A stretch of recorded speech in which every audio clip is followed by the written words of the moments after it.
Hello everyone. Welcome back to Land Matrix Technologies Civil Hub. In our previous lesson, we explored the Civil 3D interface and navigation tools. Today, we'll learn about Toolspace, one of the most important parts of Civil 3D. Understanding Toolspace is essential because almost every Civil 3D project is managed from here. Let's begin. Toolspace is the central management panel. It allows you to organize project data, control styles, manage survey information, and access useful tools. If Toolspace is hidden, you can enable it from the ribbon. Most Civil 3D workflows begin with Toolspace, so it's important to keep it accessible.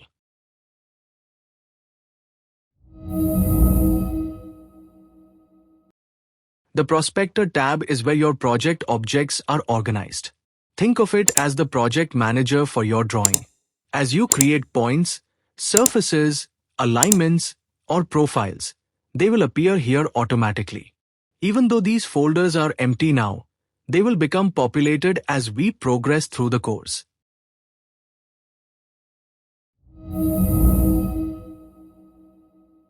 The Settings tab controls styles and default settings for Civil 3D objects. For example, you can customize how points, surfaces, alignments, and labels appear. We won't edit these settings today. We'll explore them in future lessons when we begin creating objects.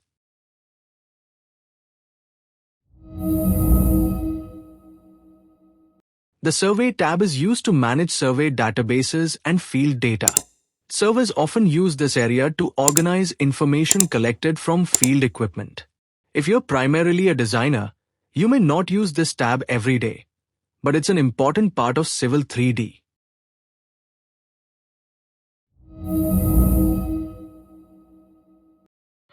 The Toolbox provides access to reports, utilities, and additional tools. Depending on your version of Civil 3D, the available tools may vary. Let's quickly review the 4 Toolspace tabs. The Prospector tab manages your project objects. The Settings tab controls styles and drawing defaults. The Survey tab is used for survey data management. The Toolbox provides reports and additional utilities. At this stage, it's completely normal if Toolspace still feels a little confusing. Today's goal was simply to understand the purpose of each tab. As we progress through this course, you'll use every tab in real-world projects, and everything will become much clearer.